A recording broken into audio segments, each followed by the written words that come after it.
Full Wiseworks podcast, everybody. All you guys, gals, geeks, and goofballs.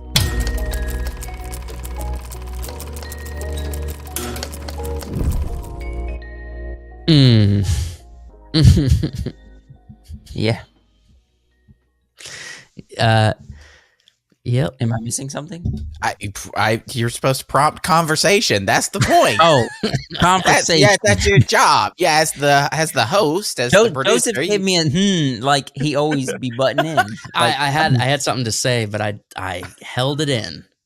I held it in because you're gonna upset your stomach if you hold it in. All right, then I'm gonna let it out. You're supposed to say, if you talk about what I think you're gonna talk about, I'm gonna go to Florida and poke your belly. Paladin Straight, the last song on the Clancy 21 Pilots album.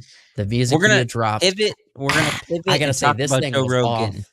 Look, this. Well, first I want to just say this.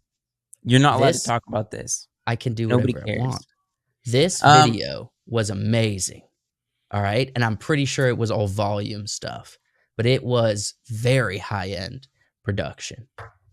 Really, that's really fascinating. Cool. That's you know what? That's pretty awesome. Both of you fools. Hey man, why don't you maybe think of something to talk about that we can all kind of have an opinion on. This was about production of a really awesome music video, which neither of us have seen. Finish off the story, right? Or in theory, finish off the story. And how much of our audience have seen it? A bunch. Man, you got to be thinking about the fans. I do, bro. Mm-hmm. I do. You guys don't lecture me about thinking about the fans. Dude, I think about the fans all the time. Don't think about the fans. Friggin' no. I think about the fans nonstop. All right. So Joshua wanted to talk about this Joe Rogan episode with Neuralink. It's interesting. It's fun. You're making it sound, Josh. You made it sound so interesting and fun. The first guy with Neuralink testing went on Joe Rogan and talked about it. That's cool. That's pretty crazy. This is a great example. Joe Rogan has such a long reach that he gets Neuralink stuff people on. That's cool. Well, he's a normal dude who's on the testing. Like he's the guy who tests. Now, no, he's not the guy who tests. I mean, I'll be honest. The guy who's being tested on, right? Yes. I'll be honest. I'm definitely interested in the Neuralink guy. I am less interested because it's Joe Rogan. Yeah. What? Yeah, I get about as interested in Joe Rogan as I do in 21 Pilots. Bro, you are wild. No, seriously. It's just because you haven't. Yeah, because you haven't caught the itch yet. Oh, it's not like I think he's like a bad source of information or anything. I just don't enjoy watching him. Well, that's the thing. I think he's kind of boring. I'd rather have Joe Rogan interview somebody than CNN. True. You know? Hey, I don't disagree with that. I don't disagree with that. So, just listening to a podcast with this guy, I trust Joe to do it. I would rather have Joe Rogan interview anybody over anyone. He's the only one that gets down and dirty with it. You know what I mean? As far as the interviews I don't know. I feel like a lot of times he sort of tries to match people's level of either enthusiasm or lack of enthusiasm. And maybe that's good sometimes. I don't think it's good all the time. Yeah. Wait, how is it not good? You're literally bringing to the table what the other person is. If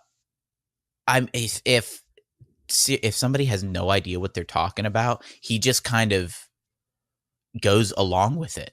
That's not true. Yes, he does. I've seen him do it. He just goes along with whatever idiot something they're talking. He's like, "Oh yeah, no, you're right. No, yeah, that's." He never so says.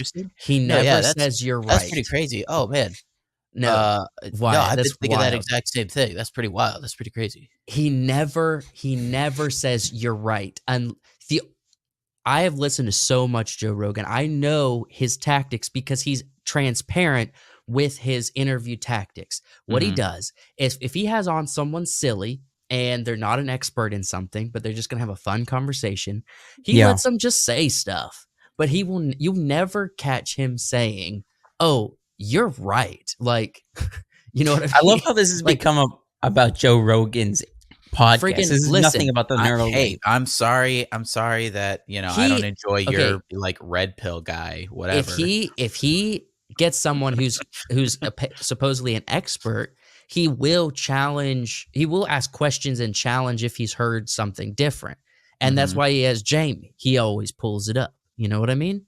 He's always got the correct. He can always get access to the correct information, and he never just. Like if someone's saying something wild, like he's had on quite a few recent episodes where there's just like a lot of question about like the origins of God or like the origins of the universe and stuff. And Joe's like he constantly says, "I don't know." So if someone is coming on and giving their input or their thoughts or their ideology about something, he's not going to sit there and be like, "Oh yeah, you're right about this." He never says you're right.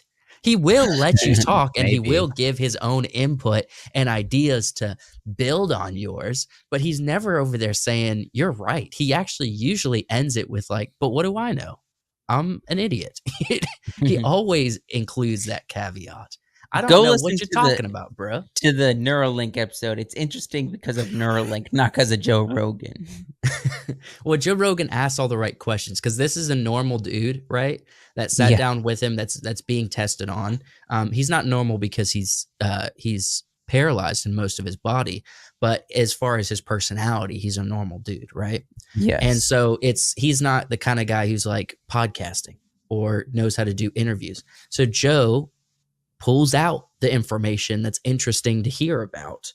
And that's ultimately what he's good at. He's good at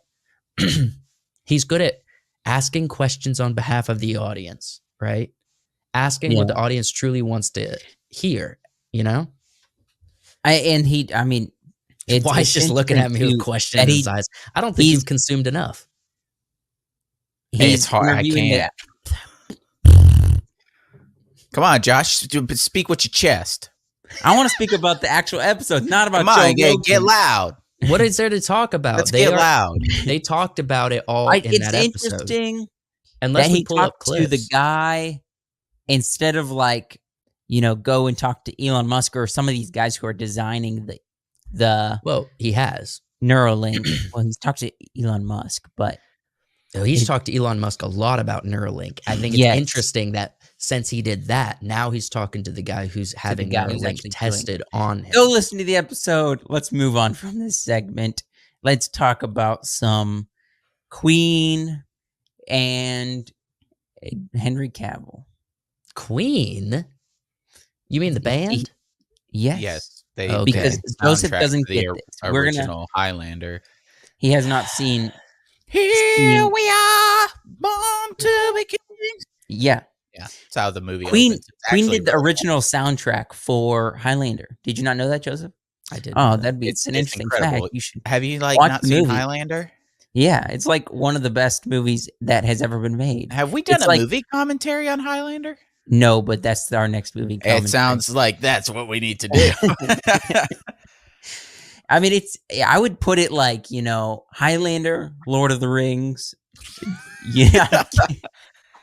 It's a super cheesy, it's high concept kind cheddar, of thing. Sharp. You could even throw some Velveeta in there. Yeah, but it's good. It's like, it's such a great concept and it's so fun to watch. Yeah. So the news that we've already discussed is that Henry Cavill has been casted to play, who's the lead character's name? Connor McClintock. Connor McLeod. McLeod. Did you say McClintock? I did say McClintock. I was thinking that it was something like that.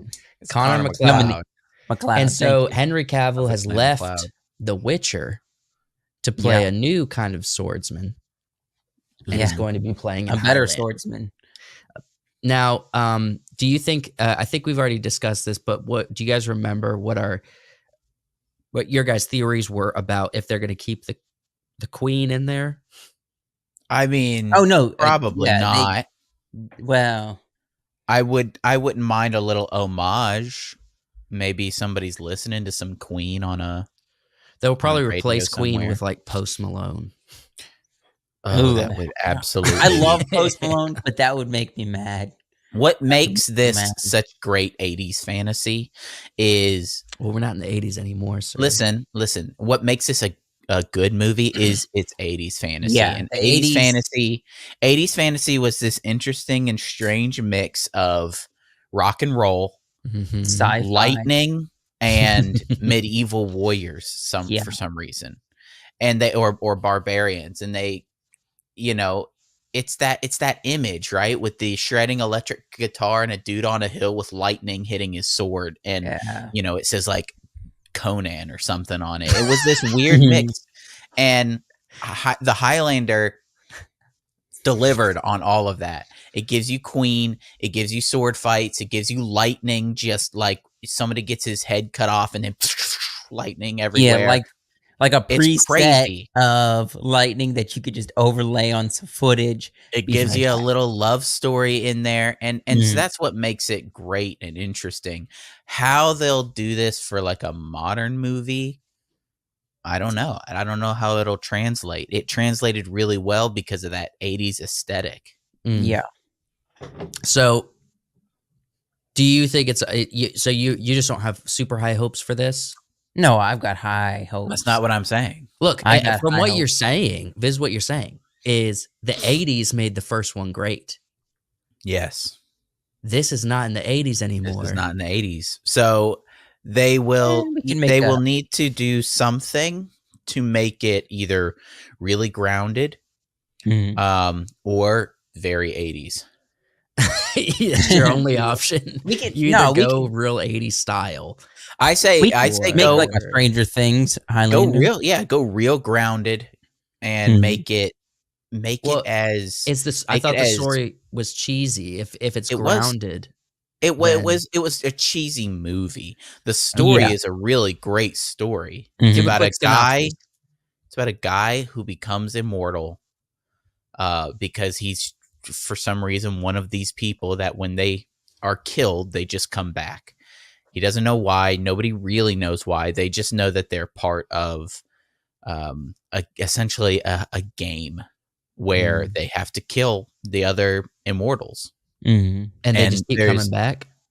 No. If you cut off an immortal's head, They're If Like, another immortal kills, if the you're immortal- immortal and you cut off another one's head, you gain all of their strength, wisdom, Oh. skills, knowledge, everything. so you're just and so you- collecting coins. So you're essentially. becoming more powerful until ultimately there's two left, and they have all of the knowledge and information and skill of every immortal that has ever come before them that they've ever killed. and they Mhm. duel to the death. And they duel to the death, and then there's a Yep. prize at the end. And wait, what prize? It's like infinite knowledge, basically. Infinite knowledge and ability to help and create and, basically provide world peace type stuff. So they're okay. Or- okay. Become the greatest ruler, dictator, tyrant of all time. Right. You're basically leveling up into God status. You essentially become sort of like a deity. yeah. okay. They don't specify what the power is. He's just like, I sort of know everything. And but He becomes a three-eyed hey, raven. yeah, you become the three-eyed raven. Yeah, so it's a great story. There's a love story in there. There's a lot about learning and Yeah, sword play. sword fighting and remembering what it means to be human. Just great stuff. And if they bring all of that to the forefront, you can downscale the cheesiness. You can downscale the Electric guitar shred. the electric guitar shredding. But give us a little bit of cheese, like, as like a small topping. Don't give us like, a real thick Look, layer of cheese. A little bit of 2024. topping. Look, 2024 cheese is not nostalgic. 2024 cheese is just the power of one. You know what I mean? That it's not good. We don't need any cheese. This is there can be only one. Maybe one. Okay, there's no there power. can be only one. There's no power of many. There cannot be two. There can be only one in this game. But Okay. I think really the best way to do this movie, just do the old movie again. Just do it again. Add some depth to the characters. Add some, some little bits. But the sword fight in the car garage, the battle in the tower with Sean Connery, Yeah. and ultimately the battle at the end. I Wait, want there's only 3 battles in this movie? Those are the 3 big battles. There are a couple of other battles in there. Oof. So those are the 3 big ones. Okay. I just want like a good scene of, Henry Cavill like whispering somebody's ear, "There can only be one," and then he like Daemon Targaryen just like slices the head off. Yes. That would be sick. Absolutely, yeah. That's what has to happen. Yeah. Okay. So this is good casting. This is going to be an exciting remake. At least the hopes is that it's exciting. The hopes is that it might be a little bit more grounded. And I think that they keep the magic from the first movie. Yes. Right? Yeah, I think the fans of this movie are such a wild card, and they're going to be happy with basically anything because it's a weird movie already. Look, so we're going to be happy, but just don't do us dirty, please. Make the movie grounded. However, make the trailers cheesy. Open the trailers. The Queen should be playing during the trailer. During the trailer? Yeah. All right. So this article that Joshua got for us is so there's a couple updates. So Highlanders start filming in 2025. There's a good picture of Sean Connery, and as the Spaniard. I just want to mention. Scroll up really quick, right above the picture. It's quotes Henry Cavill, I think, here. All right. So we don't normally cover feature films or other projects of Witcher actors, but having sword fighting and medieval setting comes from Chad Stileski, and describes as John Wick with swords. Highlander seems rather interesting. Okay. There's just a brief quote that they put in this article. I thought it was right there, but it's not. Where Henry Cavill just says, like, oh yeah, if you've seen me do sword work before, you haven't seen anything yet. Yeah, Henry Cavill's already practicing for it. So one of the things about Highlander, especially the old one, is look, a lot of it was some of that Star Wars level sword fighting. Yeah. Okay. The original trilogy. Yes. So these guys, not even, and I'm not talking about like the third movie where Luke and Vader are really going at it with some excellent sword play. Well, remember, was it Empire Strikes Back or was it Return of the Jedi where Luke does a completely unnecessary spin move? Well, that one. Oh yeah, absolutely. Empire. But what I'm saying is the original movie has some sword fights, but it wasn't like, oh, these guys are thousands of years old type sword fights. That's kind of, I think, what people want to see is you got 2 immortals left. They've been alive for thousands of years, maybe only hundreds of years, but have the knowledge and sword skill of thousands and thousands of years. The Kurgan, I know, is thousands of years old. Right. He's from before recorded history. The before times. And they're supposed to have all of this knowledge. I want to see sword fights that are Revenge of the Sith, Anakin versus Obi-Wan level. That's the kind of sword fighting we need to be seeing. Well, real quick to give an example. So I know it's very stylized, but what about Dune? Like that fight between Paul Atreides and Fade Rotha. That's pretty well done. That's good. Choreography, but right? That's knife. That's knife fighting. It's a different style, but completely different. We need to see the flourishing and the quickness of the Obi-Wan Anakin fight makes sense because of the Force. It would make sense here because of the thousands and thousands of years of knowledge. Think about how powerful Anakin would have been if he didn't get all cut up and burned up. Be pretty powerful. I think Pretty he was, dang yeah. good. But Pretty that's dang. hey man, that's what happens with the Sith. Right. So, Stileski says our story engages a lot of the same characters and stuff like that. Good. But we also brought in elements of all the TV shows, which is really cool. There's a lot of stuff in the TV shows that I'm not familiar with. We'd have to get Ethan on. He watched all the shows. We're trying to do a bit of a prequel setup to the Gathering. Including, So Are we we, have grow the property. that's good because I bringing feel in like, some Highlander lore. except for the Spaniard, like in the original movie, the Spaniard was kind of the exposition dump character. Yes. And we didn't get a lot of like explanation, so that would be fun. In the movie, we see 5 immortals. We see Connor McLeod, the Spaniard, the Kurgan, the guy with the rapier at the beginning in the car garage, and we see Connor's friend that the Kurgan kills later. That's it. But if he's saying what I think he is, he's saying that they want to maybe do a series of movies because there's a lot you can tell with these characters.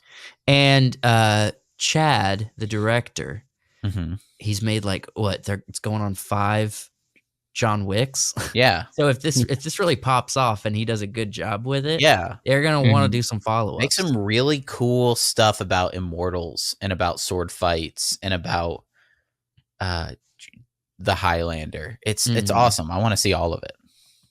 So there's also rumors Joshua was saying about this character, Michael Fassbender. Michael Fastblender. Michael Fassbender,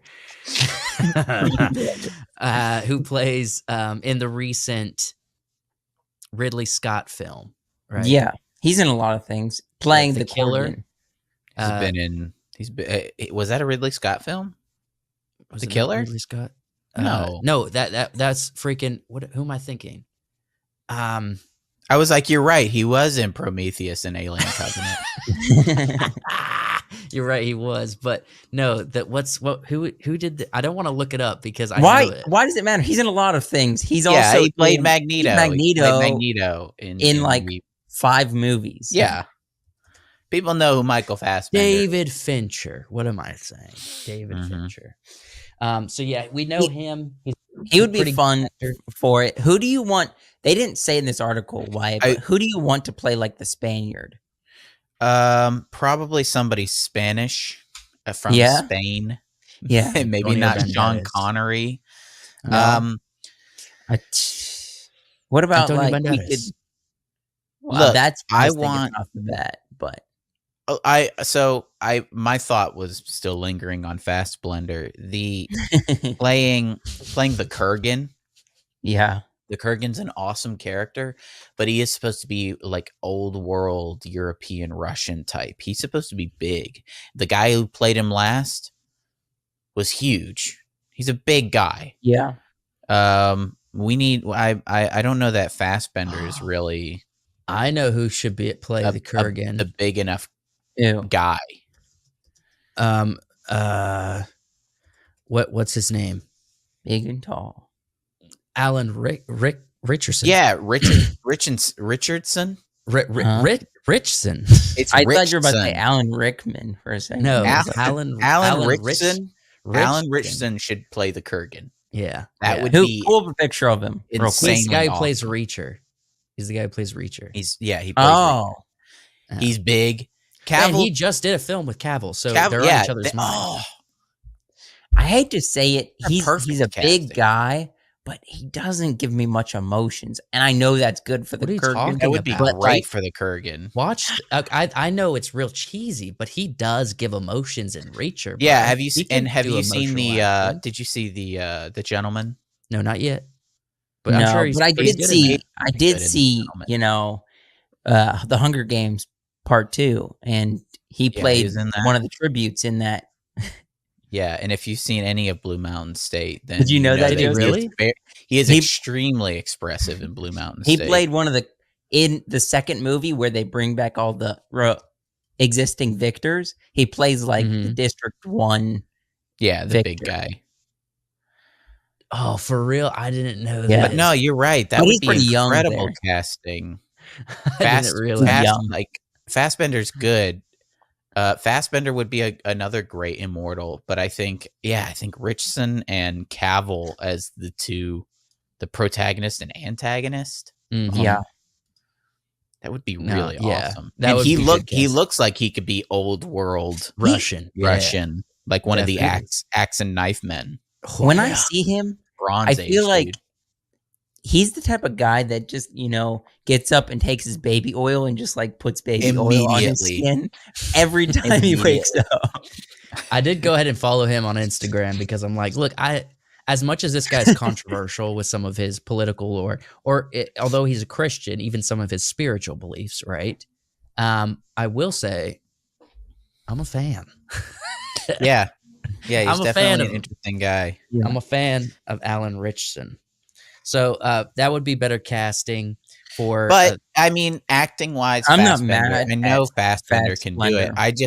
I just know that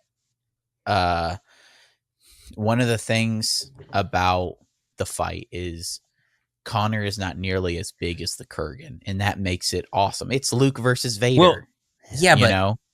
Henry Cavill, it's hard to find anybody as big as Henry. Henry's big. That's already. the thing. That's Alan the thing. is. Alan's bigger than Cavill. Yeah. So Alan's if you got a good big bit guy bigger than like Cavill. Cavill going up against Fassbender's definitely smaller than Cavill. But Yeah, if you got him going up against Rich, Henry lost weight for this role, like to get smaller. Oh no, please don't. No, we're trying to be cooler here, not less cool. And he's gonna be. They're probably gonna show him a lot more as part of Clan MacLeod. So, oh yeah, probably he'll be shirtless a lot.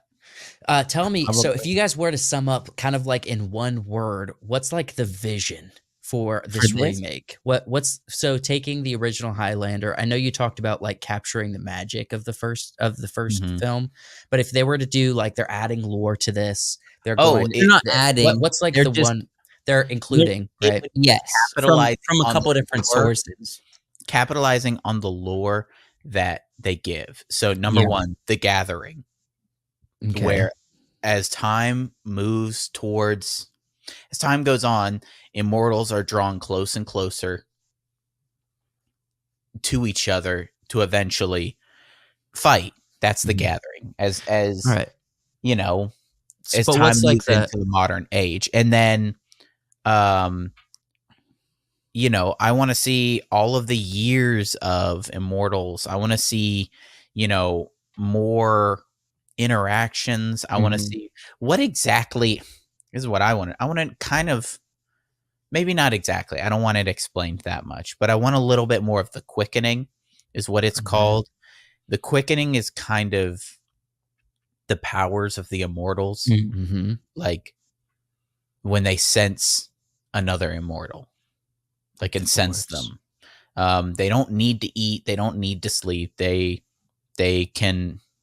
basically vampires. And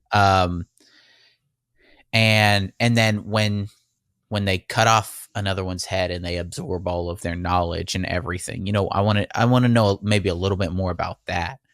But I really want them to just. What's the word? What's the one word? So like if you like. Cool, or what is it? Elements together, right? Tell the story in a linear fashion that gives all of that does the lore justice. Okay, but you're thinking about the execution of the story. I'm talking about the vibe. What's the vibe that they need to go after? Because you're talking about 80s. Henry 80s. Cavill. Henry Cavill's going to be like shirtless. You know what I mean? Oh, I think. Well, I think the vibe. I mean, he doesn't have to be shirtless. Actually, the medieval Scotsmen were not shirtless. I mean, I want just if you're gonna do anything, a makeup artist, lots of baby oil. No, I want it to. you can't really do the cheese these days. I want it to take itself really seriously. So go serious. That's like the word. Go Serious. real serious. Serious, man. That's the word you want. Make it part fantasy, part historical drama. So less trying to just be cool and more about trying to take itself seriously. Yes. So like, or go John Wick with it and make it fantasy. So right. you can't have you can't find a middle ground with this. You need to either go all out and make it like John Wick, one or the other. Figure something out and do it well, is my opinion. Yeah. I think John Wick might not be the right tone for this. They could make it work, but I think it's the wrong tone. Definitely. Well, I think it's not. Don't do John Wick, but in the sort of fashion that, you know, John Wick is about like assassins, you know, and they've kind of built this world around assassinations, right? Where it's like you walk on the street and every other person's potentially an assassin. You don't know. That's the kind of level of fantasy that they could take this, is, you know, but do it with immortals. Sure. Yeah. Man, I gotta say, the John Wick vibe is so cool. Not just with the fighting and everything and the assassins, but like even the ladies who work the office. You know what I mean? They just got like their really fancy, good looking outfits. And they got just tons of tattoos and stuff. Like, so freaking cool John Wick's universe is. Yeah, they're supposed to be, everybody's supposed to be hardcore. Even the ladies who are doing that kind of stuff. Everybody's hardcore. Sending like everybody's a biker. Everybody's a Russian assassin. Everybody's something, right? I like it. I want to build a company that's like that, dude. They can do that with this, you know? They can do that with this. Make all of the immortals are kind of just absolutely. Here's a real question: Was there an immortal lady in the original movie? They didn't show one. Yeah, they didn't. They referenced one though, in the show. In the show, there's plenty of immortal ladies. I know for sure they're gonna bring an immortal lady into this. Well, so, I mean that's fine. They're probably gonna have Henry Cavill fight an immortal lady, or. Well, he'll definitely kill that immortal lady. Well, yeah, of course, because they'll have relations for everybody. He's the one. Well, Connor, I don't know how because there is a sequel to the movie, and it kind of breaks the lore. It retroactively. That's why I didn't watch any of the shows or the movies, because they kind of retroactively make the first movie worse. Okay. And so, you know, something about the second one breaks the lore and everything, where it's like the gathering is still happening. It's like, well, how can that be? There's no other immortals, but unless there's a new generation of immortals. No, what this should ultimately be is a series of movies that leads up to the final gathering. Right. And the quickening, is that kind of like the god force that causes that makes the humans the immortals? It's right? It causes the desire to seek out other immortals. Yeah. So the quickening is kind of the game player, you know, or the game master. I like the way you put it. It's kind of the god power. Right. The god power, but it's also what you mentioned earlier, that they're playing a game. You know what I mean? And so who's the game master? It's the quickening, right? Exactly. Yeah. It's the quickening. Cool. I'm looking forward to it. I am too. Should I? I guess I have to watch the first one before this comes out. But yeah, they're not starting to shoot till next year. I have plenty of time. I think a movie commentary on this would be really good, and I think getting somebody like the John Wick director, who is good at, you know, making things serious but also really kind of fantasy. It's gonna be fun. That'll be fun. Let's do it. I'm ready. When I move in a couple weeks, will you guys come up to my place and we record watch party? Yeah. Go down in my basement. Well, I'll do a watch party of this thing. Heck yeah, dude. I'm thinking about in my basement. I'm thinking about getting a projector. Ooh. So I can throw like a nice projector at some point. So I can throw up like a big projection screen onto like a wall and just watch movies down there if I want to. I got these nice speakers. I can hook them up onto some kind of player and just have really nice speakers with a big projector down there. You know, just dreams and wishes, hopes and dreams. But I can fulfill these. Mm-hmm. Joshua, don't you have a projector, Joshua? No. I just have a couple big TVs. Projector, Joshua. Projector. Yeah, but I guess that's Highlander. Let's thank the YouTube paid member, Pamela McGovern. Sure. Pamela McGovern. Gosh, he does this and it sounds so demeaning. Sure, I'm sorry, Pamela. Like he doesn't believe that what you just said was the truth. Yeah, Pamela McGovern. Yeah. Well, sure. Joshua said Pamela because he doesn't know how to pronounce her last name. First off, McGovern. And sure. I say McGovern, and then Josh was like, screw you. Sure. Maybe. Sure, maybe. I don't mean to downgrade. Yeah, it's like, maybe. Well, first off, I was trying to help you. Maybe I was trying to give you the last name, and you degrade me. You're like, all right, freaking this attitude. Thank you, Pamela McGovern. Mm-hmm. We do appreciate that. Is in fact her name. Your support. Yes. We do appreciate. Just in case Joshua confused you. Look, she's awesome. She supports us over on YouTube memberships. It's only $3.99 a month. She gets podcasts early, a week early. She gets the exclusive pre-show. She gets watch parties as if we were just alluding to. You know what I mean? And also, we got so many plans and ideas as we continue to build this out. Look, the Patreon and the memberships are going to be very important to the future of this channel. Yeah, get in early. It might be the soul of the future of this channel, honestly. Get on the ground floor. Get on the ground floor. It's super cheap. You won't even notice it because it's cheaper than a cup of Starbucks coffee these days. It's definitely cheaper than a cup of the hipster coffee that you go to the local coffee shop to get. And you're like, hey, I'm supporting local. Good for you. If you support us, you're also supporting local internet and local YouTube channel. And we're cheaper than local coffee. It's only $3.99 a month. Yeah, it's only $3.99. You know, I've noticed recently everybody's paying for subscriptions, right? Everyone wants you Netflix and Amazon and everything, and what you're paying for is for them to bring you subpar content, half the time, and then sometimes some good stuff. Whereas most of the good stuff is on HBO Max, and we have to usually wait like how long? 6 to 9 months. Yeah. 6 to 9 months for anything good to come out. Yeah, not 6 to 9. Yeah. But if you pay for our stuff, then you're helping create. And you're helping create the content. You're building the content that you want to see. Right? Isn't that more fun? It's more exciting. Also, your name gets in the content. Your name's either you get a shout out in the podcast or your name's on the credits of the video, so people know, hey, you're tied to this content. You're here. Tied to this community. You're building it. You're not just like in the background creating. You're in the video. Your name. So, and that's something you could send to your parents and be like, "Look, Mom, look what I'm doing."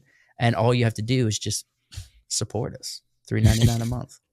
Yeah, tell your mom. Just like tell your mom. Just like Pamela McGovern. Thank you for being a supporter of us on YouTube. Patreon links in the description if you prefer that. So, why's my forehead so shiny? Are you guys?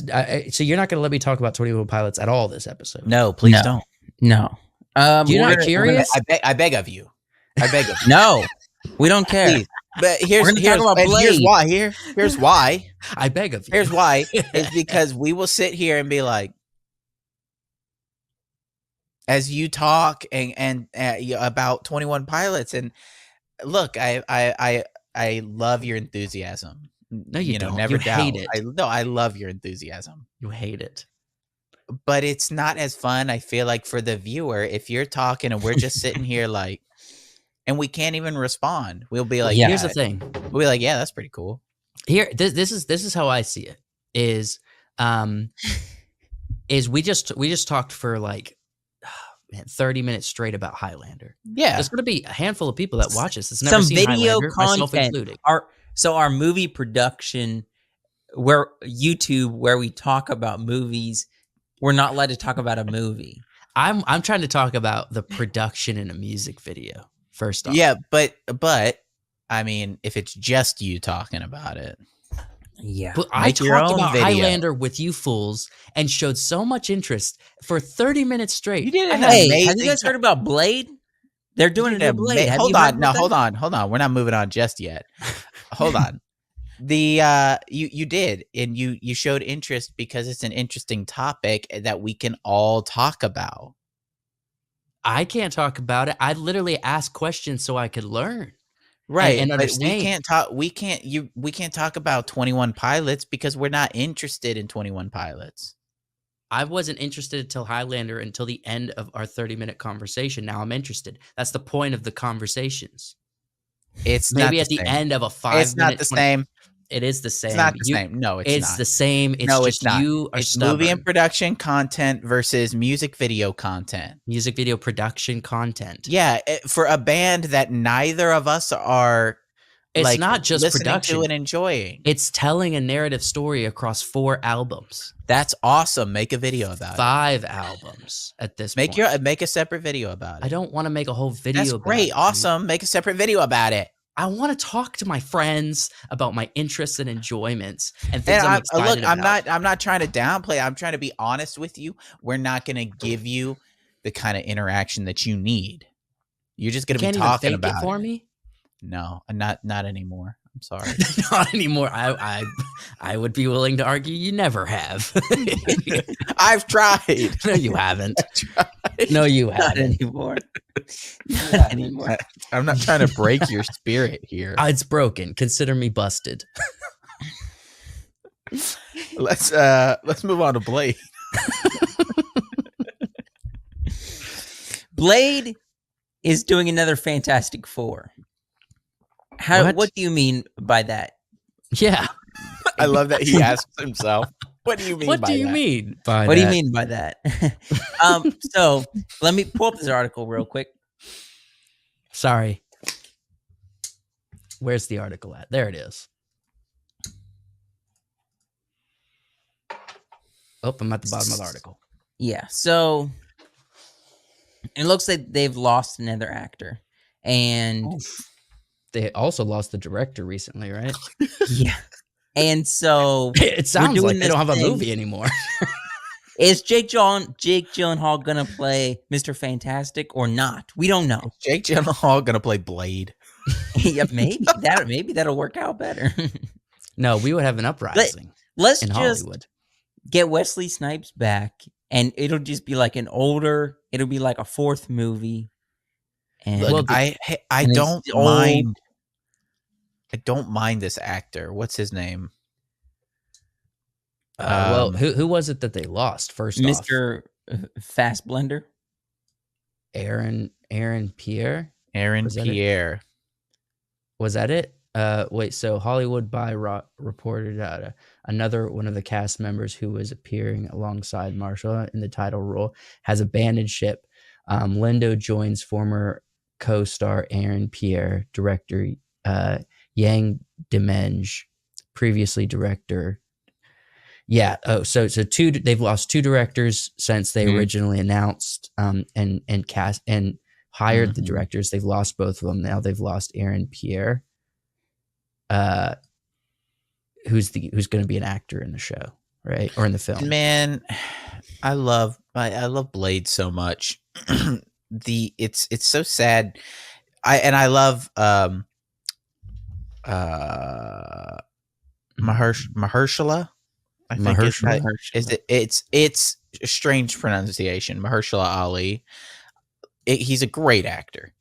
He was the best part of the first half of the first season of Luke Cage on Netflix, and he's been really good in other stuff he's been in.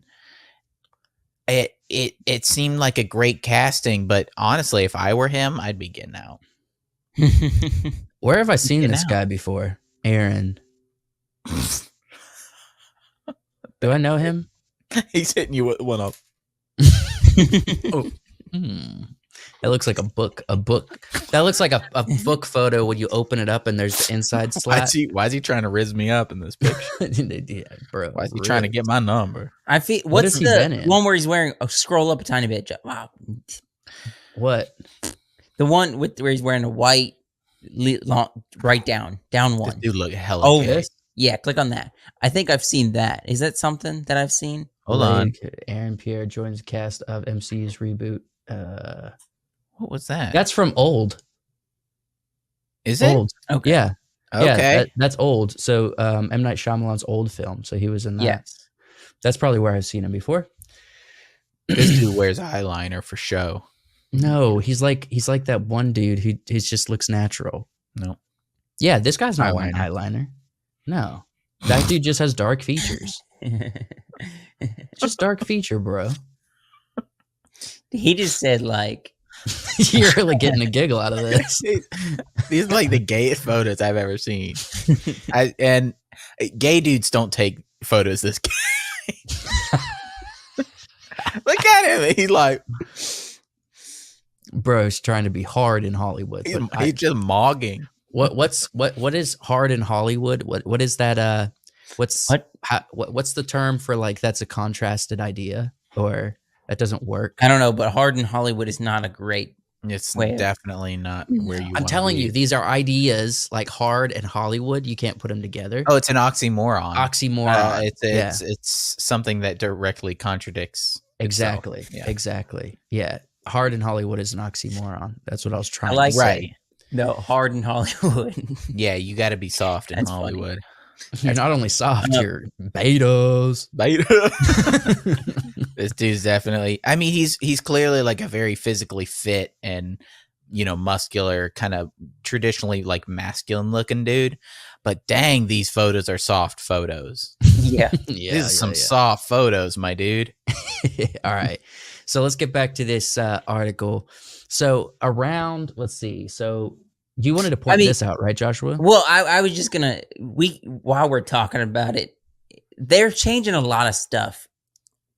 Like actors are leaving, they don't want this. They're changing stuff to where originally their idea for Blade was like a 1920s almost old Blade movie. And then they scrapped that because they're like, Which would be cool. It would. All right, you got fun. a Blade fan on board with that idea. Why are you on board with that, Wyatt? Okay. Look, I think that would be awesome. It would be kind of cool to tell this story in the same way that they told something like Highlander. Okay. Where it takes place in the modern era with Blade. Yeah. But also you go way back in time and you're telling a story that took place in the 1920s, also with Blade. And just sort of, contrast the two. And Okay. I'm not saying mystery box. I don't want a mystery, but mystery box kind of the stuff that happened in the past and reveal it in the future. That's how these stories are typically told with old characters or immortal characters and stuff like that. I have a quick question. It's more about Marvel than it is about Blade specific, but since Blade is a potential future project of Marvel, after seeing The Acolyte, right, and all the lore breaking that Star Wars is willing to put out, what are your hopes that they're not going to do? I know they've already kind of done a lot of nonsense. Like Echo was the most recent thing, I think. Nobody liked it. I think they did it. Did they take it off Disney Plus? Is Echo gone or is it still there? They took something off of Disney Plus. Yeah. I don't remember what something was taken off of Disney Plus. But what are your thoughts? Do you think that as big of a mess up and boring show that The Acolyte is, I feel like it's reached new heights. Do you think that's on the horizon for Marvel? It's already here. I don't know if Marvel's done something as bad as Acolyte. Yeah, the Marvels. The Marvels was their worst thing, I believe. When it comes to this should be an easy home run. Mm-hmm. It should be just just quick, just such an easy layup with this movie. Just make Blade kind of do what they did in the first Blade movie. Have it be fun. Have him fight vampires. Is that so difficult? Mm-hmm. Shouldn't be. No, it's not that difficult, but I think that honestly, I think they just got rid of everybody who knew how like a story works, because everybody they're hiring didn't study storytelling in college. They didn't freaking learn anything. They learned activism, and that's everybody that's working right now. So they don't know how to tell a story. That's, so they're not getting anything productive. They don't know how to tell this story. And so it's been 5 years essentially since they announced this, or 6, and people are leaving. Right. People are like, this isn't happening. This isn't getting made. I have other stuff that I want to do. Right. And also let's keep in mind, so like at Disney, a lot of these people haven't been there very long, right? Mm-hmm. And almost all of these, they're either white guys who are like into the finance side of the company. You know what I mean? Yeah. Not really running the creative stuff. Well, all the creatives are SJWs, Yeah. Well, it's and none of them know how to tell a story. hires. Yeah, but none of them know how to tell a story. Social Justice Warriors. Did you see the somebody got an interview with somebody from, I think it was Disney or Star Wars. I don't know if he knew he was being filmed, but he was like, yeah, I saw that. Oh yeah, he was like, there's discussions about, he said hiring, there are some projects where it's hiring. Yeah.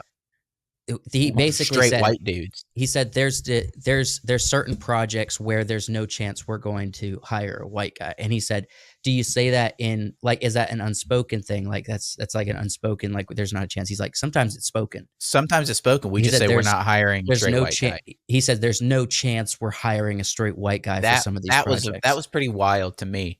That I don't think. Mm-hmm. Now that's, obviously that's not an issue with Blade. Blade is not a white dude. So yeah, they shouldn't have as much politics there. So what they're saying is, like, let's just statistically say 4% of all humans are not straight, and that can't be a correct statistic.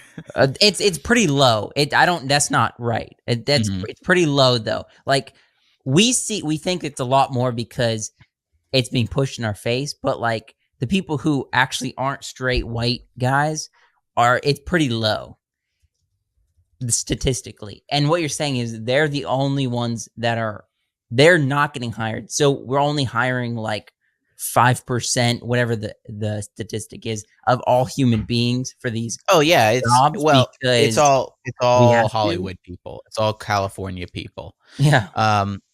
Okay, so according to this is a Google search real quick to answer that question, Joshua. According to a 2022 Gallup poll, right? 7.6% of the U.S. adults identify as LGBTQ+. Okay, but that's still really low compared to that's so low. Overall, we're only apparently 20.8% of Generation Z is identifying as that, where 10.5% of millennials identify as that. Right. But it's still at 7.6% of adults identify, which that's a kind of a catch-all, because literally LGBTQ plus includes bisexual, which there's like a lot of people that's like, I'm living a straight life, but I don't know, maybe. I've heard a lot of people recently talking about, I'm bisexual, but it's like, but you're living like a straight person. You're married and have kids to the opposite gender. They're like, but if I wasn't, maybe I'd be different. You know what I mean? And it's like, it's invalid at this point. You're living a straight life, Yeah. So, but I mean, regardless of the identity politics that we know is happening, they don't know what to do with this film. They don't know what to do. They've rewritten it several times. I think at one point it wasn't even about Blade. It was about Blade's daughter. Yeah, sounds on point. And at one point it's like the 1920s.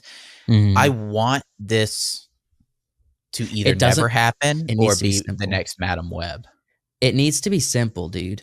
It's- It needs to be what? Okay, so but you Eventually don't it'll even get want it to made. work. I don't even want it to happen. I don't want it to Eventually come out. it'll get made. But Please you don't don't want ever- it to be good either, because you said either it doesn't happen. Oh, I'd or love it. it's I'd the next love for Madam it to Web. be good. But there's no chance that it will be good. Right. Not There's even not a, a not there's even not a a hope. not even a glimmer. Well, hold on. We are not sure because there's quite a bit of hope for Deadpool right now, right? That's completely different. Sort of. It's still under Marvel though. And Marvel's like a little hands off about the whole thing because they sort of understand that if they get, I don't know why. Now maybe Deadpool 3 is going to absolutely be horrible, but sorry, Deadpool has and Wolverine. Deadpool has branded itself as being like, you know, an R-rated kind of comedy superhero type genre. So if Marvel takes that away, they know they won't make money. Well, They know they won't make money. I think they're dumb enough to think that they will still. No, I think there is. You don't probably think there's some, conversations about like no LGBTQ jokes, none of that. You can insinuate.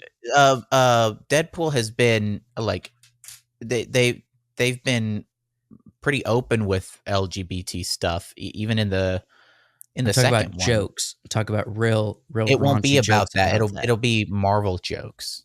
But that's what I'm saying is for sure they say they put up boundaries for Deadpool and say you can't write jokes. Yeah, about they this. definitely have. But I'm saying that the head of the creative team for Deadpool is not the creative team for Blade.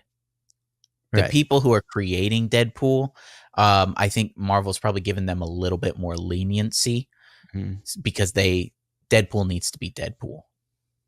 Right. You're right. You're right. But I think that's probably, it's not the creative team. You're right. But I'm just saying, I don't think Marvel is not micromanaging certain projects. Oh, I mean, probably, yeah. So all that to say is, if there's hope with them still micromanaging, because they're definitely still micromanaging Deadpool, it's just a different type of movie, so they're not micromanaging it in certain ways, but they're still micromanaging it. I don't think there's hope for Deadpool 3. Couldn't there be hope for Blade? No, people are leaving the project. That's just because it's been delayed for so long, and they can't. It's like the Guillermo del Toro leaving The Hobbit. It's like if you never get around to production, and you're just in pre-production for half a decade, then you have to eventually leave because you have other stuff you actually have to do. Yeah, it's not going to get made. I don't think it's not ever happening. I think it'll get made, but it's gonna be a while still, and it's gonna be like a Madam Web. I would agree. It's not gonna be great. It has to get made. They have the logo. See, they made the logo. It has to be made now. They have this poster that looks very much like the Marvel or the Netflix Deadpool, not Deadpool, Daredevil. Right. Almost exactly like the Daredevil. Thing. Didn't they tease Blade at some point? When did they tease Blade in a recent project? It was the last time was Eternals. You hear Mahershala Ali's voice as Kit Harington looks at the black blade, the black sword. Right. But no, I'd have been stoked if this was like, oh, we got the dudes who made season 1 of Daredevil, Netflix Daredevil. They're out to of make Hollywood, Blade, bro. dude. I'd have been like, okay.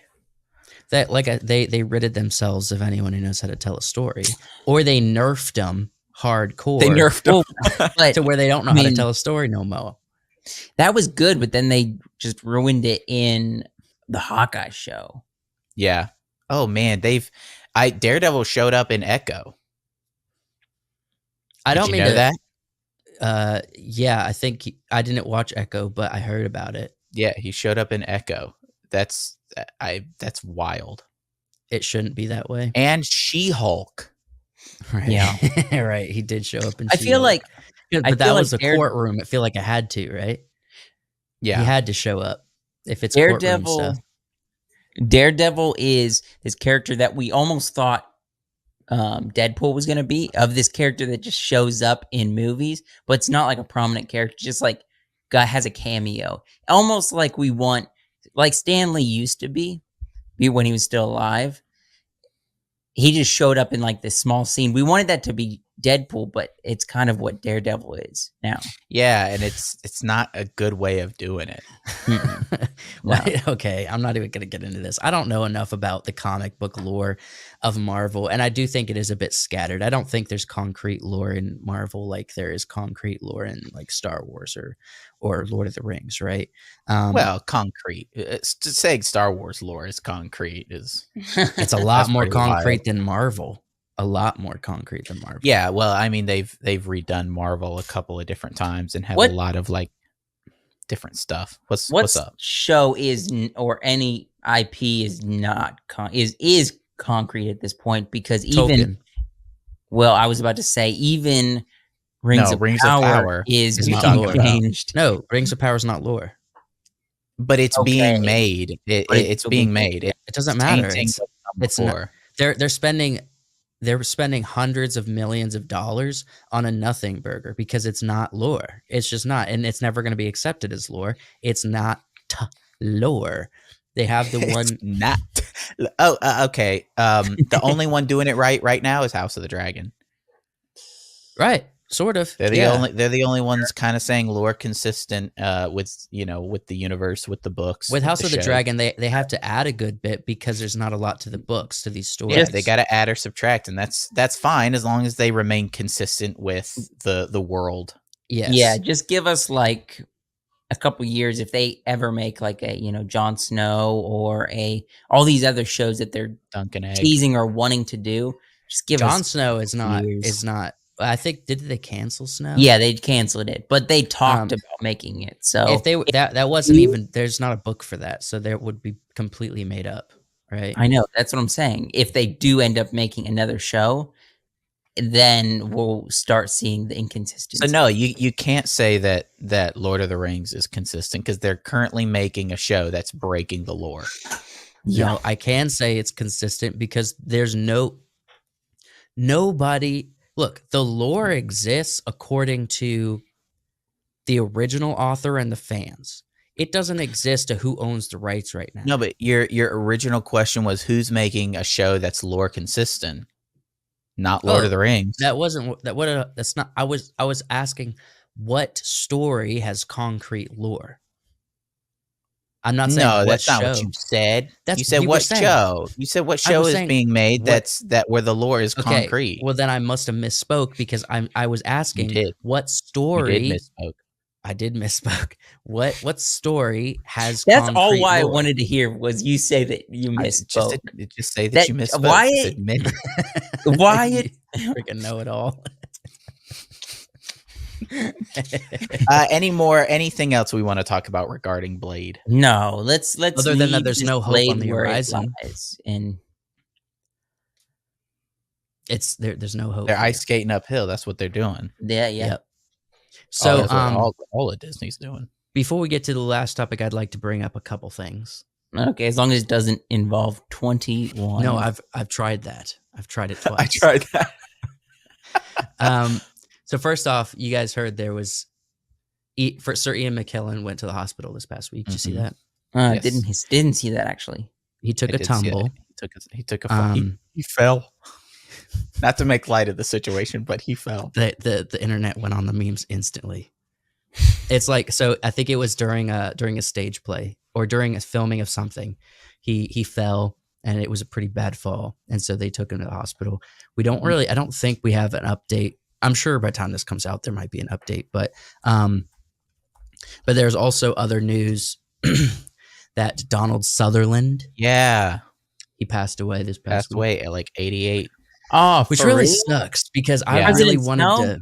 Yeah, President Snow and Mr. Snow. He's a lot more. He's also plays Mr. Darcy, right? Mm-hmm. On a really good film. Yeah, Pride and Prejudice. But yeah, Donald Sutherland has passed away. Wait a minute. Does he really? Yeah, he plays Mr. Darcy. No, not Darcy. He plays the father, Mr. Played, Bennett. he plays Mr. Bennett. Okay. Yes. He plays the father of the girls. But he also plays on a lot of stuff, right? He's an old actor. And that it's kind of unfortunate because I was like thinking honestly this past week before I heard the news that he died, I was thinking about like if they're going to do more Lord of the Rings movies, right? And they're talking about when I heard about the accident with Sir Ian McKellen, and then we had talked about who would be good casting and different stuff for more Lord of the Rings stories, movies. I was literally thinking about like, okay, so who would play like Saruman, right? Who would play a good Saruman replacement for Christopher Lee? And I actually thought this past week Donald Sutherland, and then a few days later, he died. So it's really unfortunate because what do you guys think? Do you think he could have played a really interesting recasting? He would have been a great wizard. Saruman, right? He would have been a great Saruman, yeah. And he doesn't look like Christopher Lee, but he's got the old man, nice beard, the right frame to be able to play like a recasting of Saruman. He's got the acting chops to be able to play a really good Saruman. I felt like he would have been a really good recast for Christopher Lee if they have to bring someone back in. But now that's not that won't be the case. But I just wanted to bring that up. That is some pretty big news, and he also was a really great actor. You know, so wanted to pay some respects. It seems like, man, kind of seems like we're right on the precipice. Precipice. Next thing we know, like Michael Caine's going to be dying, and they're old. McKellen's Man. not going to make it. He's not going to make it to another project. Yeah. I just saw a video the other day of Morgan Freeman walking a red carpet, and I was like, man, he looks old. Morgan Freeman is older than he's looked his entire life. Yeah, he's always kind of looked 60. He's still rocking those earrings. He's got he has 2 earrings on and a black suit, and I'm like, man, he still looks good. He's always been the only, in my opinion, like older actor that's been able to work the earrings. Yeah, because he's full of riz, bro. I love risen out of control.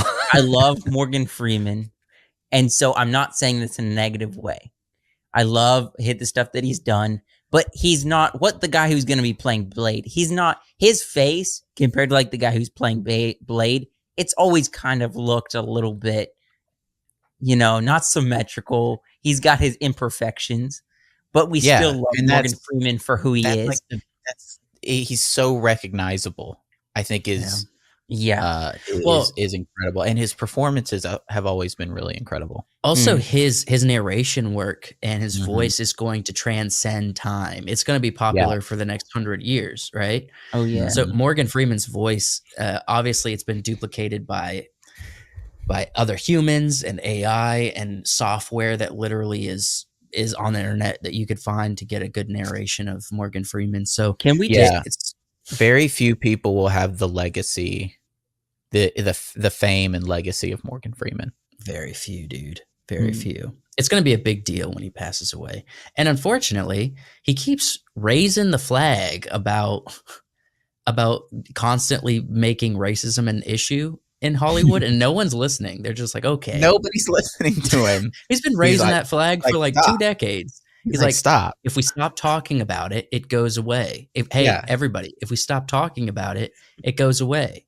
Hey, stop referring to you as a white man, and I'll stop referring to you as a white man. You stop referring to me as a black man. I'm Morgan Freeman. How do you do? And no one's listening to him. Freaking, he's sounding the bell, and he's not going to be here to sound the bell forever. Give us your best Morgan Freeman impression real quick. Why it's the best at this. We've done this tons of times. I haven't. Well, you got the flatness. Just say like you have the flatness. Give us a narration of like Once Upon a Time. No, Once Upon a Time. I don't know. I don't got it. Once Upon a Time. I can't do it. I got nothing. I don't remember the exact line from Shawshank. But he's like, he crawled through 423,000 feet of the worst, most nastiest. disgusting diatribe imaginable. That's the length of 14 football fields, a baseball field, and a little league court. It's definitely not right. But that's funny. It's tough to do a good Morgan Freeman impression, but oh yeah, right. Everybody's got one. I also wanted to, I don't have one. I did want to also bring up, you know how a couple weeks ago you were talking about that really awesome quote that Mel Gibson says from The Patriot. Mm-hmm. I saw it like literally 2 days ago. I saw a reel with the clip from that where he's hiding behind the trees, like, Lord, make me fast. Lord, and make me fast and accurate. That's the best prayer I've ever heard in cinema. Lord, I think about it like pretty often when I'm trying to do something that takes a little bit of finesse. I'm like, Lord, make me fast and accurate. Yeah. What did you say the other day? You said that to something. Yeah, I was on the podcast. He brought it up and he's like, make me fast and accurate. And then you were asking like, what's that from? You were giggling your little booty off. I don't remember what we were referencing, but it's such good stuff. It's such a good line, and it applies to so much. Yep. So Joshua, you had something for us to move on to. So I'm sending this to Wyatt right now. I hadn't previously. Oops. I hope I send it right.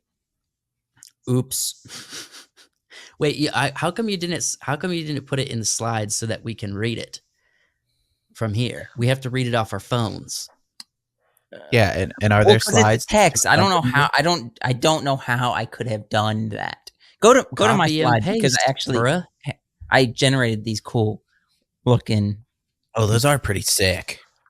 Okay, so tear it off, Joshua. You're showing us pictures. What are we talking about here?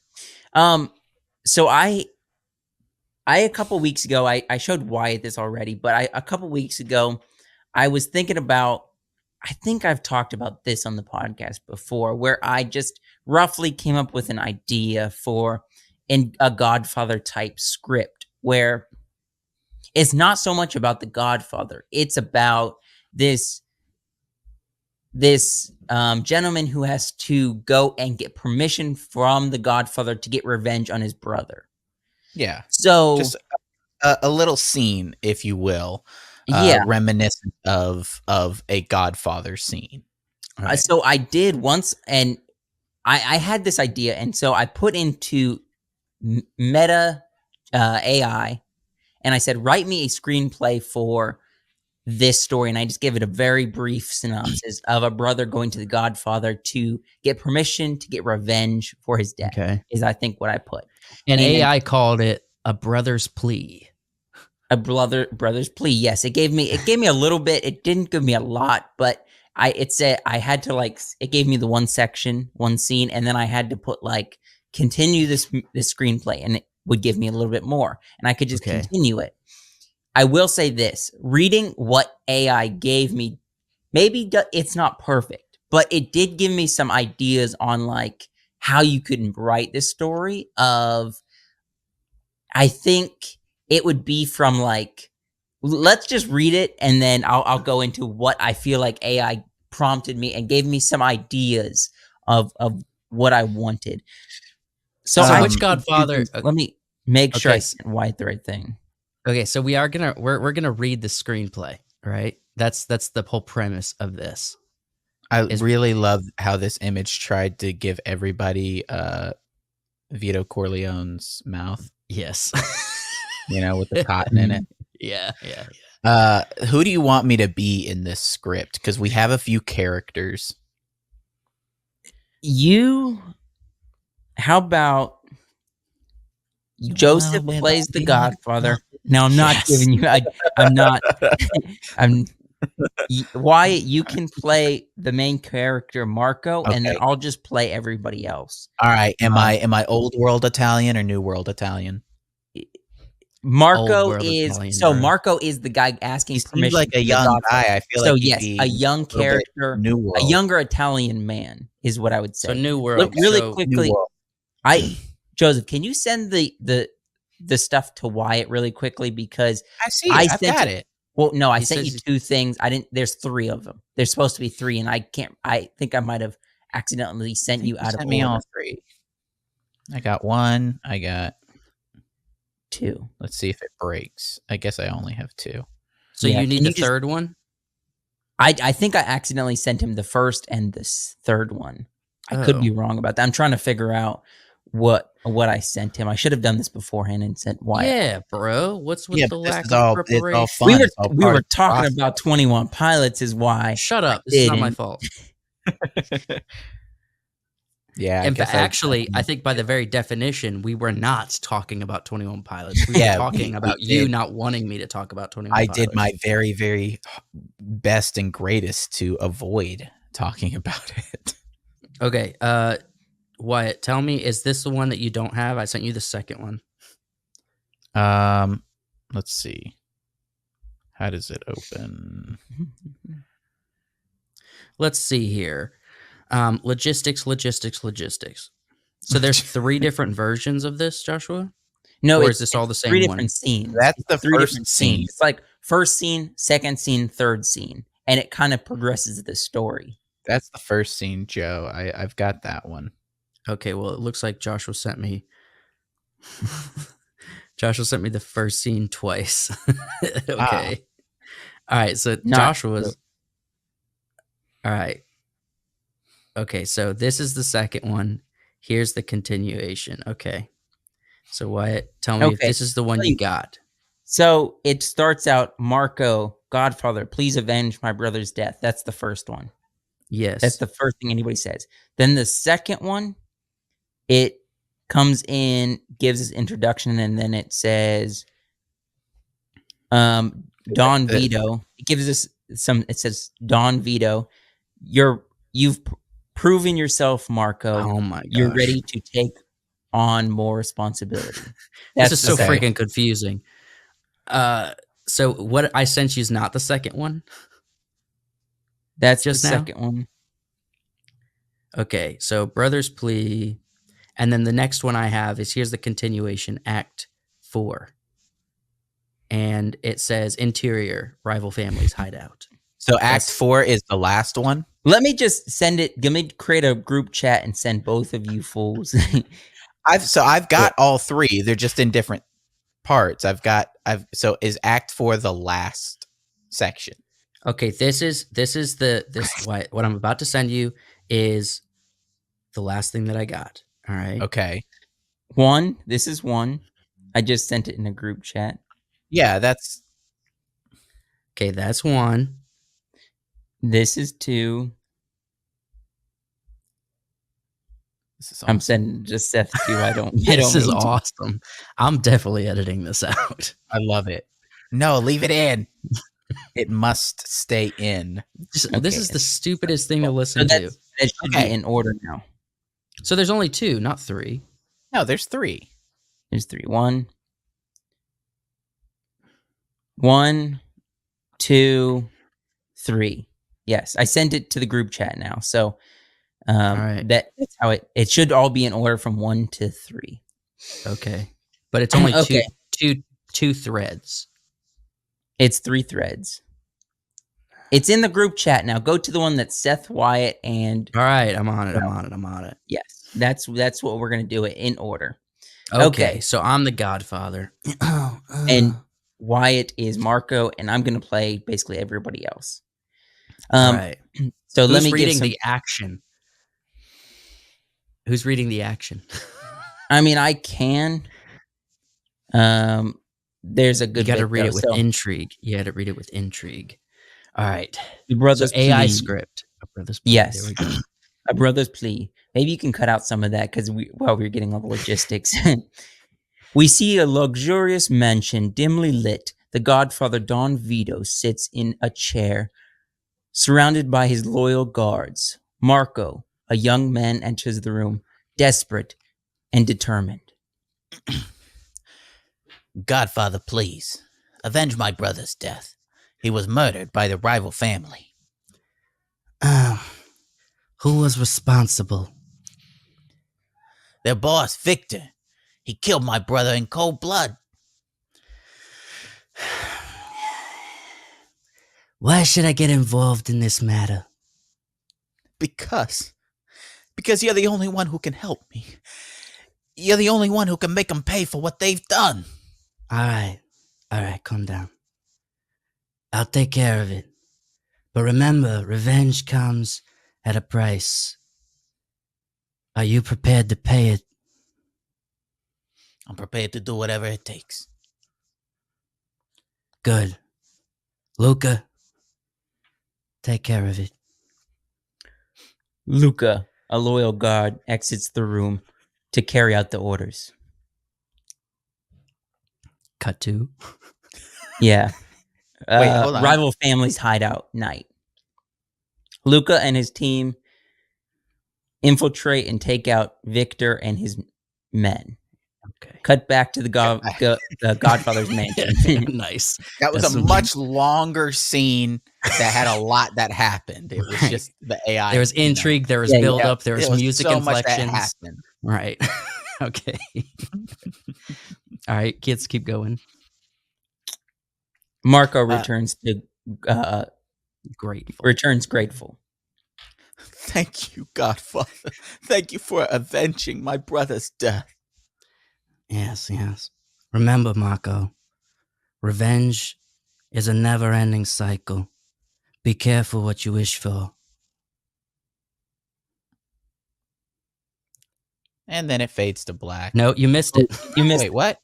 He says, I understand. You got to nod your head, bro. This is a script. Gotcha. Yeah. Sorry. All right. I hadn't memorized my lines. I feel like you're harnessing a little bit of Christopher from The Sopranos with this. I've never seen The Sopranos. Oh, okay. I didn't even think to do Tony Soprano. Hey, let's keep going. Okay. So hold on, real quick for the audience. Let's clarify. That was one thing. That was one section that the AI gave Josh, and so he asked for it to continue the script, because I wanted to hopefully see how get a little bit more. Story. Also, that second scene, what seems like fluff. Like there should have been a lot more substance there, right? And also going to the rival gang, just to go say thank you. Well, then he says, you're gonna have to prove yourself. Yeah, and then he has Luca go and carry it out. With the assumption, I guess, would be that Marco has to prove himself with something later on because he had nothing to do with the revenge. Luca went and did it all. Right. Yeah. Right. Okay, so this is the next section that Joshua continued of the story, right? The Godfather's mansion. Marco, now a loyal member of the Godfather's organization, sits in the mansion surrounded by the Godfather's guard. You've proven yourself, Marco. You're ready to take on more responsibility. Thank you, Godfather. I won't disappoint you. I know you won't, Luca. I know you won't. Wait, that's what it says. Yeah. I know you won't, Luca. It says, I know you won't. Luca, take Marco under your wing. Teach him the ways of our organization. Yes, my Godfather. You're going to be like, yes, Godfather. Yes, Godfather. I like that. Yes, Godfather. All right. Cut to Marco and Luca move through the city, taking care of the Godfather's business. Just generally. Okay. Marco to Luca. I'm ready to take on more, Luca. I want to prove myself. Patience, Marco. You'll get your chance. Luca, no accent. And I'll read this part since I'm not in this scene. Yeah. Suddenly, a rival gang attacks them. All right. Marco, drawing his gun. I'll take care of this. No, go. No, he Marco takes out the rival gang, impressing Luca. He just takes him out. He just takes it. He takes them all out. And Luca's with impressed. a 6-shooter. And then Luca, you're ready, Marco. You're ready to take on the rival family. And Marco says, I'm ready. Would say it with voice. I'm sorry. The dialogue here was written funny. He says, I'm ready.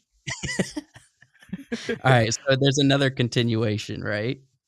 Yeah. Am I Godfather So done? yeah, Am I just getting back in read it? the narration because I don't think the All right. Godfather's in this. So, You just okay. be the narrator for now. Fade in. Interior. Rival families hideout. Night.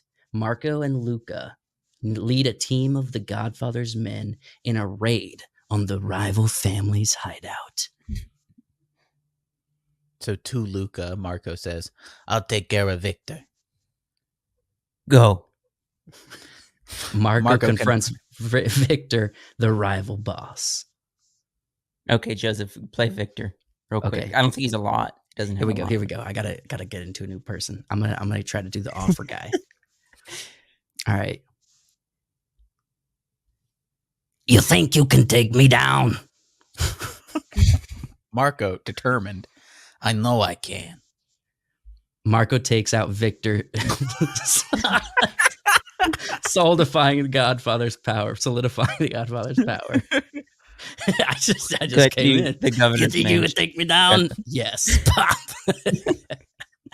Marco Cut takes him to down. the Cut to Godfather's mansion.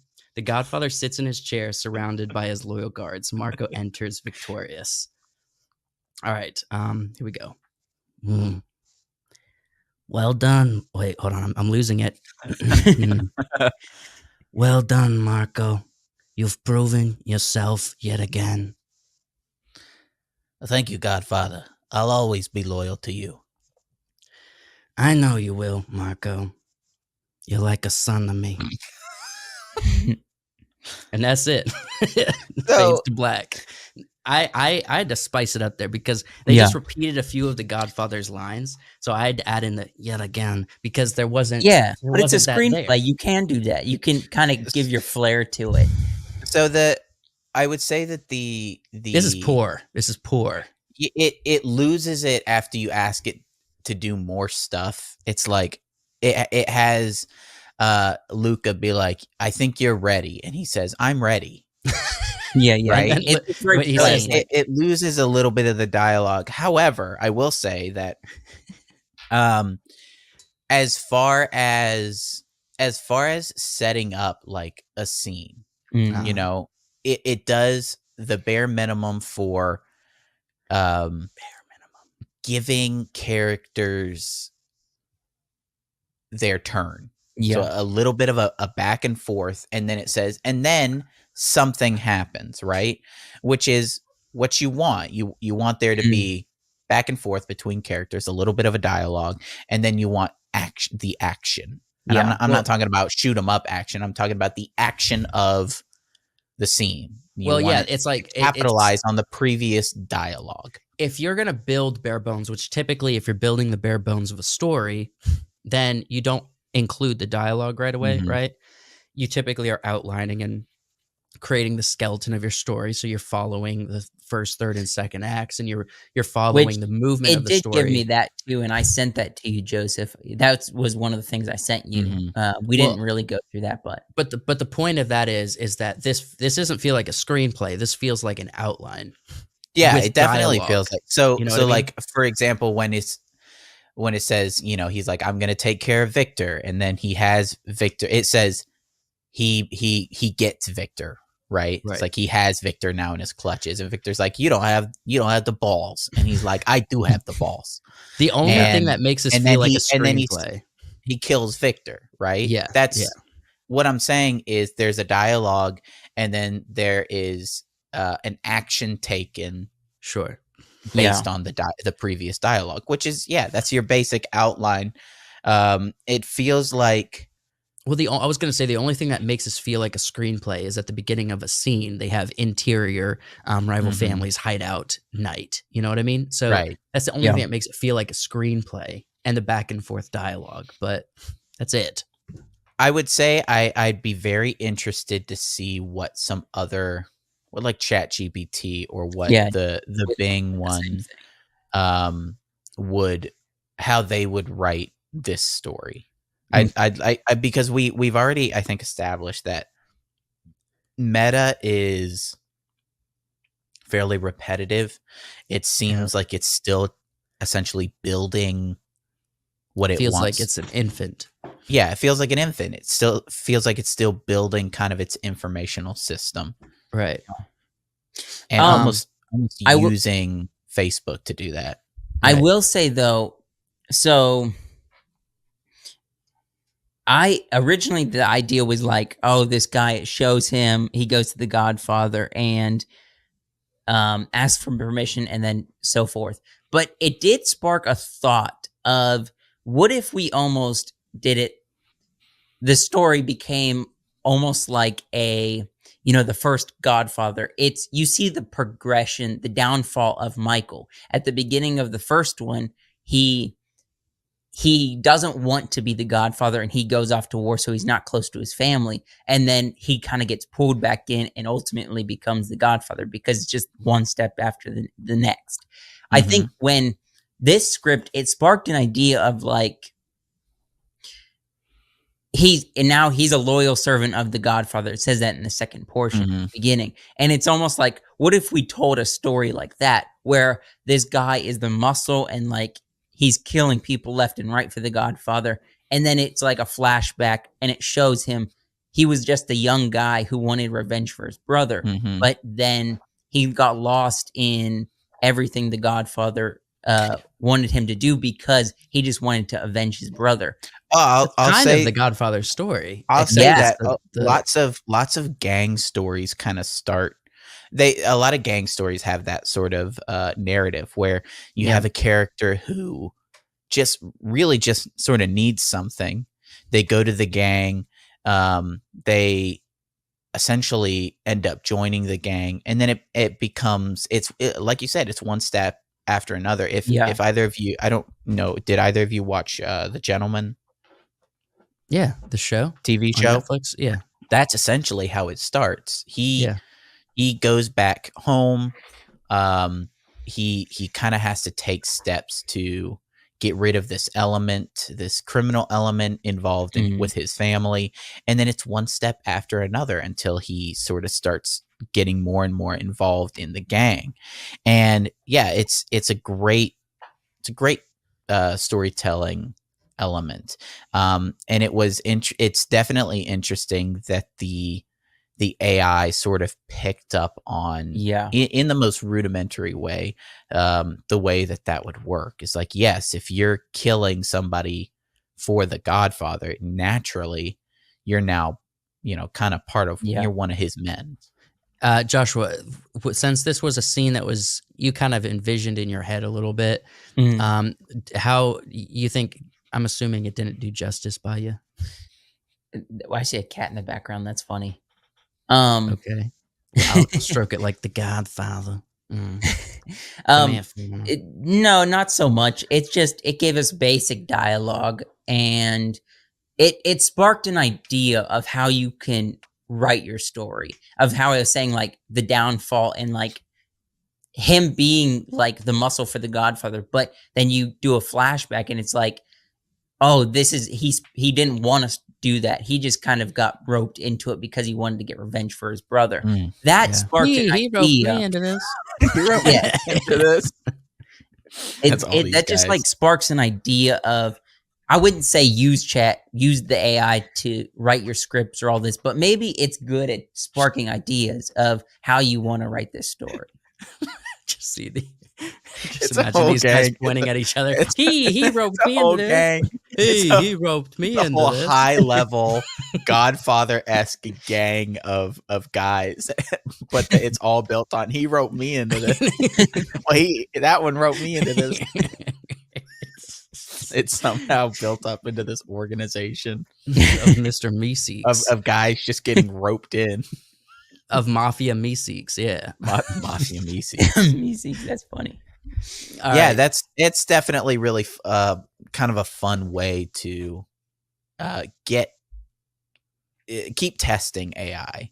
Yeah. Keep testing if it has the chops. I don't know that Meta's there yet. I would like to test one. Yeah, we'll definitely test another one and see how they write something similar. Right. Thank you guys for being. Can I try one more time to just tell you about 21 Pilots? I think we ought to end it. I think just end it. Let's just cut it off at its legs and let it die. Hey, we passed 1 million views on our studio channel. Pretty awesome. Is that cool? 1 million views on this channel. That's 1 million views. Impressive. That's pretty. That's a big deal, fellas. 1 million click yeses. That's a big deal. Now, once I started the video, a lot of them aren't yeses, but yes initials, right? Mm-hmm. They clicked in. They wanted to see what was going on. We'll take it. I'll take it happily. Thank you. Yeah.